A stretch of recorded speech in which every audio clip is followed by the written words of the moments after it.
Hello and welcome to the Simply Trade News Roundup. My name is Anik. I'll be your host today, and this is an emergency episode that we want to get out.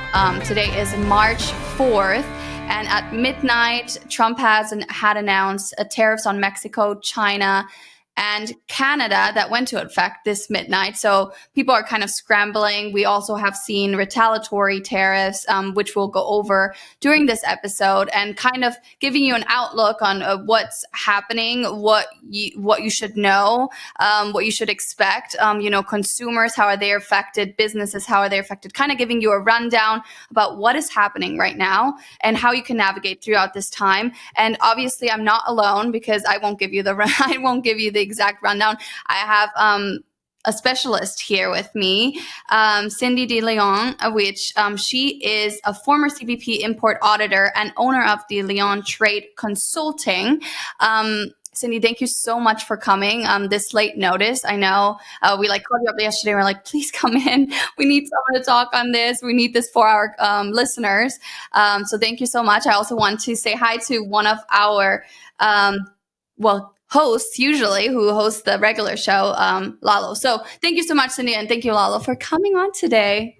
My pleasure. Thank you for having me. All right. So I would say we'll go straight into what is happening. So there's been announced 25% on Canada and Mexico with some exceptions. We can talk on this. And then the 10% additional tariffs on China. Cindy, what is this saying about the industry right now? How are people reacting and what are you seeing? I think everybody is in shock. I think a lot of people didn't think it was actually going to happen. And I think everyone is scrambling to figure out what to do. There are a lot of questions. I have been getting constant questions from clients on, what does this mean? What does this mean for USMCA? Do we think this is going to last? What do we do? How do I get around these tariffs? And so I think everyone's in a feeding frenzy right now and just really trying to mitigate the impact. Yeah. So there is a few, I saw there's an exception with energy, right? So energy is kind of reduced by 10%. So I believe there's only 15% of tariffs on energy. Did you see that? No, actually, no. I'm not sure that's correct. I have to go back and reread, but I don't know that there is an exception on energy. I think it's straight across. But I can go back and look at that as well. And Cindy, let me also cut in here because let's start with how these additional tariffs are going to be imposed, and also kind of let's start dispelling a little bit of not rumors, because they're not rumors, just the confusion, because that's more what it is. We talked earlier off air, but let's go there where these additional tariffs were imposed by the president without having to go through any congressional formalities under the emergency. You said it, AIPA? AIPA. Yeah, AIPA. So that's what gives him the ability to be able to do this. But there's still the normal business of trade and tariffs and everything that is going on in the background. So can we start there, Cindy, so that people can understand what's going, why are these additional tariffs there, and how it affects your normal business of what you would normally be doing? Yeah, I think people need to understand that there are a lot of different types of tariffs, duties, and fees, right? So there are your regular ad valorem duties. So you look up your tariff number in the harmonized tariff schedule. There is a duty rate. That is an ad valorem duty, right? And you can claim USMCA still. USMCA hasn't gone away. Okay, so if you're making a USMCA claim, you would still have 0% duty. You would still be exempt from merchandise processing fees. What happens now is under AIPA, there is an additional 25% AIPA tariff. And so you would still pay the 25% for goods that are country of origin Mexico or Canada. China is even more complex, right? And I don't know if you want to go into China, because with China, you have ad valorem, you've got Section 301, then you've got AIPA. And so you still have your ad valorem duty. You still have your 25% Section 301 duty. Then Trump started with a 10% IEPA additional China duty. And then as of today, we have an additional 10% for a total of 45% when you combine 301 and IEPA, you're talking about 45% plus your ad valorem duties. Add to that, if you're in steel or aluminum, you could have Section 232 duties as well. So this is really just this compounding duty. I think IEPA is really interesting because you've heard. I ask myself why. Why is Trump doing this? What's the end game in all this? I try to look beyond just what's at face value. And he has to keep drumming his fentanyl drum, right? Because that's what gives him the ability to use IEPA is the national security threat, right? Which is the fentanyl threat. Interestingly enough, Mexico hasn't announced any retaliatory duties yet, which is very interesting. And I think we should look at the psychology beyond that a little bit. I think President Sheinbaum mentioned that she has another conversation scheduled with Trump later this week, I believe maybe Thursday. And then she has another press conference and she's assembling her governors on Sunday.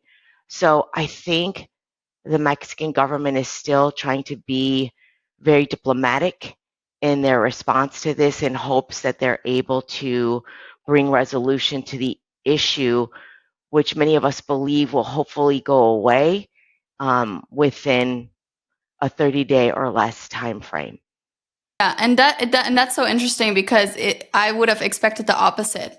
Canada was really quick to say, all right, well, we're doing the same thing. It's going to be 25%. And we've talked to a lot of people from Canada and they said, once Trump is actually going to announce this, then Canada is going to have to scramble and say, we're going to have to do the same thing because it's just not going to work for us. And really, after all, it's not Canada, the ones that are affected. Well, now they are because they put on the 25% as well. But the US is really going to struggle with these 25%. And what we've been seeing is that we want the prices to go down.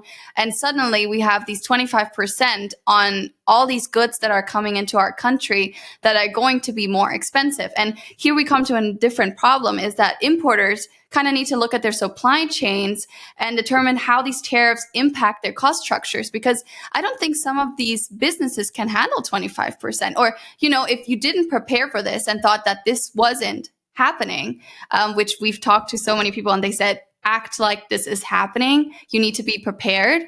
Well, if they are not, then I don't know how they're going to move forward with these 25% because that's a significant number. Absolutely. I think that a lot of people aren't prepared even from a cash flow perspective, to pay for these phenomenal duties at the border.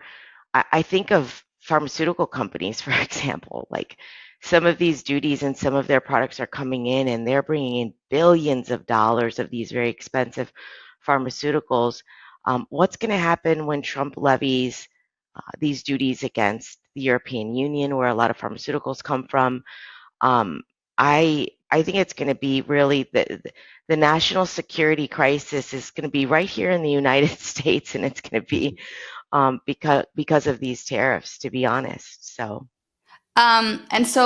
quick question: like when Canada or Mexico imports these things and it comes across the border,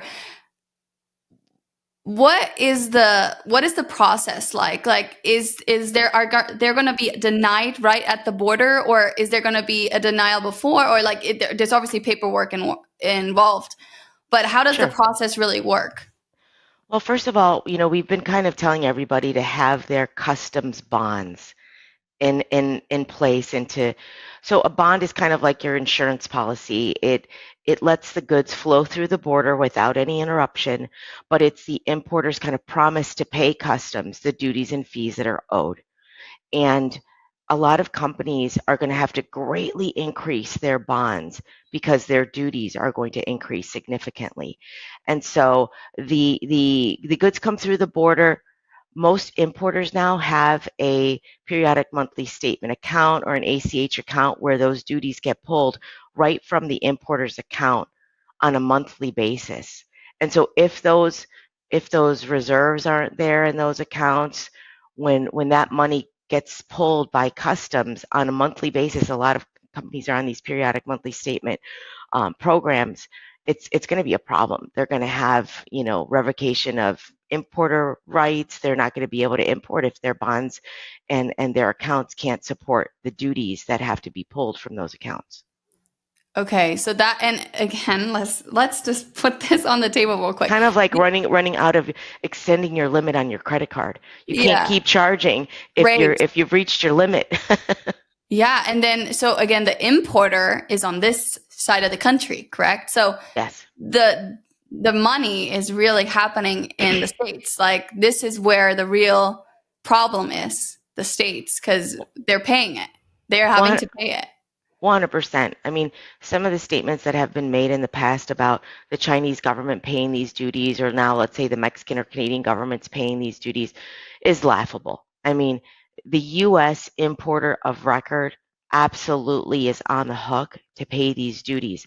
Now, who ultimately pays these duties? It's the consumer, right? Because those duties have to be passed on to the consumer, or companies are either going to take, lower their profits or incur losses or eventually go out of business because they can't sustain selling goods at that lower price point when their costs have gone up by 25%.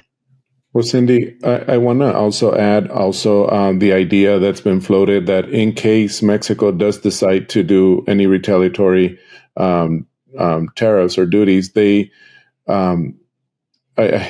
are theories, I guess, that have been floated around Mexico, and I want to make this very clear. Nobody has ever said this in Mexico yet, or not in the government anyway, where they will impose 25% duties on the imports into Mexico if they do that.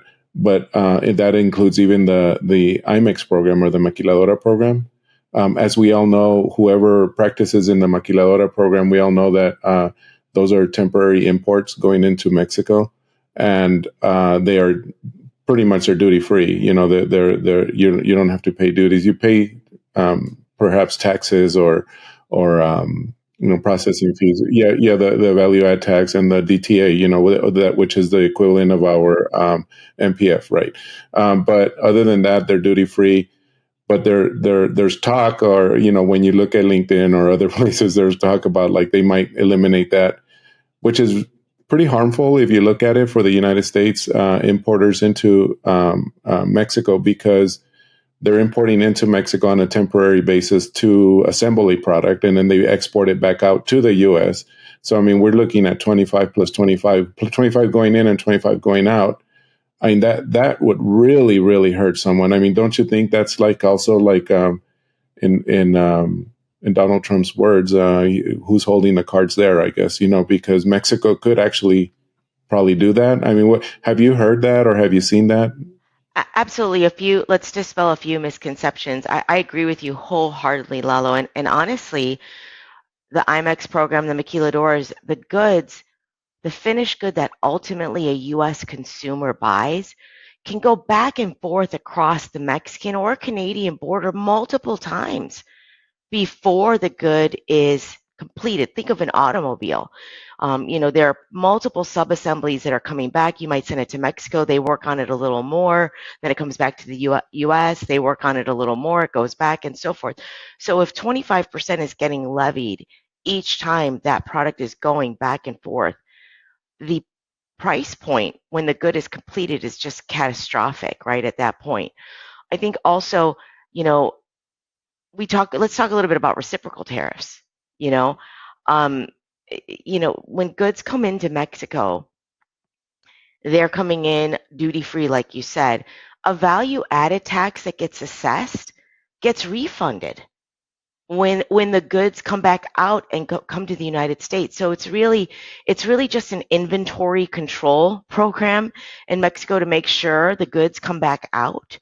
But really, the goods are duty free coming into Mexico as well under PROSEC, under Regla Octava, under the IMEX program, under USMCA.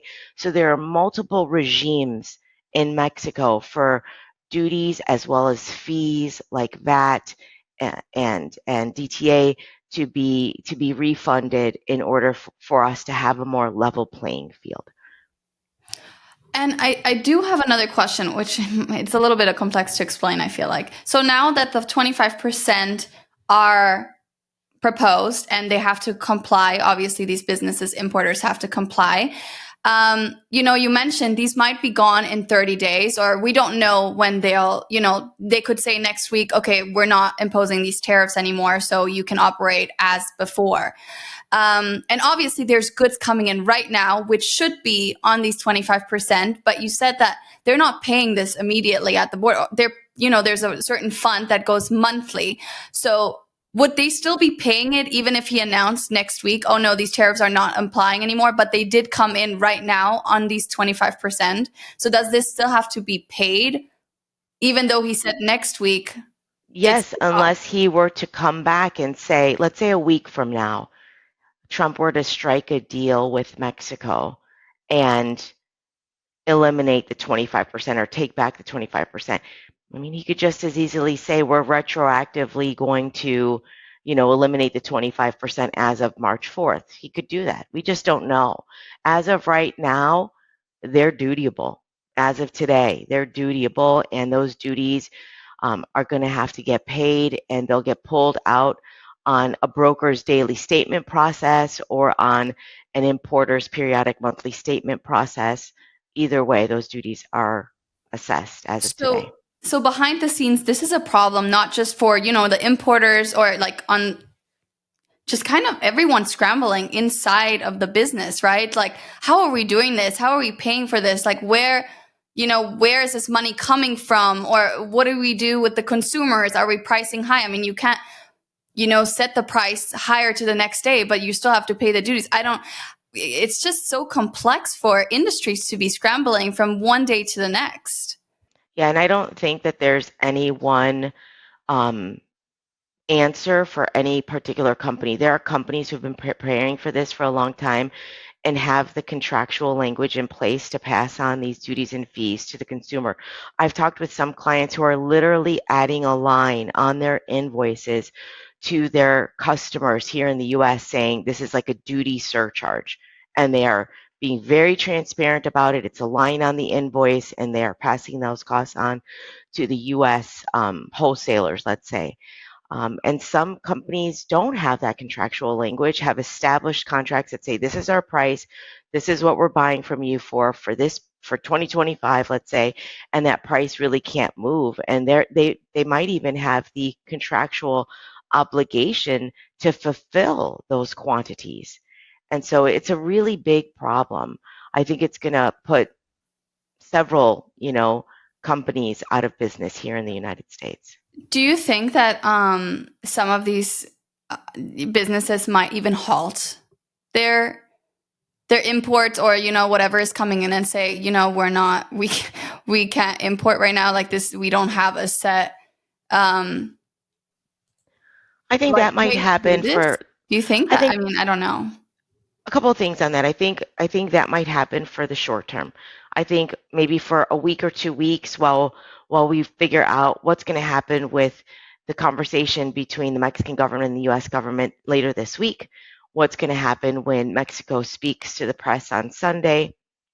I think some companies are going to maybe try to slow down. I think some companies are going to put their goods in a bonded warehouse here in the United States to be able to wait and see if these 25% tariffs come off. But some companies can't. And I mean, there's a lot of produce coming across the border that, have a shelf life, and there are contracts in place with delivery scheduled demand forecasts and delivery forecasts that have to be fulfilled, and they simply cannot wait. So, if you're importing fresh strawberries or fresh bananas, you can't sit and wait 2 weeks on those. They might not be good anymore. Yeah, no, I mean, wow. And what do you think, to wrap this up? What do you think are the biggest things like right now that importers need to know, or that is crucial to kind of make this work for? I know there's not a one way answer for all businesses, but what are the things right now that pop in your head, like you need to get on this? I'm really glad you asked me that question, and I'm going to take a little bit of a deviation and be myself as I normally am. Lalo's known me for a little while. Um, when I think about this, and I really sat and kind of meditated, I thought about everything that's going on right now, and I think a couple of things. I think people need to analyze data that impacts them. Okay, so whatever is impacting you, whether it's the price of eggs, whether it is the price of raw materials for your manufacturing facility, just run the numbers yourself. Stop listening to all of the press and all of the bad information that's out there, and actually start gathering some data metrics and statistics yourself to be able to analyze the impact on your company, on your personal life. And then the other thing is, I think we need to, as Americans, take a really close look at ourselves and our contribution to this crisis that we're in, and the consumption of fentanyl here in the United States, and how many people who are American citizens that are apprehended bringing the fentanyl across the US Mexican border into the United States. A lot of those people are US citizens. So I think before we are too quick to point a finger at Canada or Mexico, that we should take a look at ourselves in the mirror. And that brings us back down to the family unit. I kind of want to end on the family unit. And I think there's such a breakdown in the family unit. Parents need to parent. Families need to be good families, and we need to do more. Each and every one of us need to do more to be able to truly combat this crisis that we're in. I don't think we've ever had such a closing. I loved your closing. I just came from Pilates. I think it's giving the same vibes. I was like, okay, this is the calm before the storm, because she tells us, she's like, close your eyes, relax, breathe. And then I come here and it's like tariffs. Oh my God, everyone doesn't know what to do. And I'm like, and I'm kind of all over, I mean, not all over the place, but it's kind of exciting in a way, because there's so much going on, and obviously we get to cover this. But at the end, when you sit down, you're like, okay, there's a whole thing happening here in the States. And it is something you need to sit back and really realize what is happening, because yeah, we're being fed a lot by the media, and it's one side or the other, and you don't really have your own opinion because you're being fed your opinion, really. So I loved your closing, and I think we should all be doing a lot more of that. So thank you so much, and yeah, so that's really it. I want to thank you so much for coming on, just because I think this will truly help our listeners, because everyone is not understanding right now what is going on. And yeah, so thank you, Lalo, too. Do you have any closing remarks, Lalo? No, I just want to thank. Can you top hers? Just kidding. No, there's no way. No, she kind of blew mine out of the water, because I was going to say, you talked about what affects you personally, Cindy, and I was actually looking through the list to see an exception for tequila. Unfortunately, there isn't. So anyway. Oh.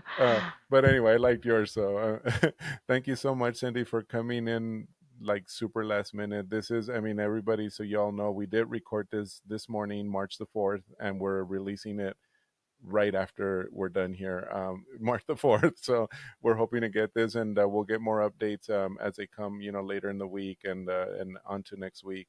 But Cindy, again, thank you so much, and we'll get you on a regular episode when we're not so rushed, and you can plan more content better. Absolutely, guys. Thanks for all you're doing. You guys are doing amazing work. It's really just everyone's seeing your work. So I'm so proud of you guys, and thank you for what you're doing. Well, thank you. Well, it wouldn't work without specialists like you, I would say. But again, thank you guys for listening, and I hope you enjoyed or got something out of this very last minute emergency episode. And we'll be doing this for you guys moving forward. I actually love these more than maybe our regular episodes because I'm like, well, this is exciting. Anyways, we hope that you have a good week and get this figured out. Again, sit back, breathe, and really take in what Cindy was really closed out for you. And we'll see you on our regular episode on Monday, and we'll also be at ICPA. So let's talk there. If you're at the conference or not, we'll have stuff on our LinkedIn going on. So again, we'll see you on Monday, and have a great rest of your week. Bye.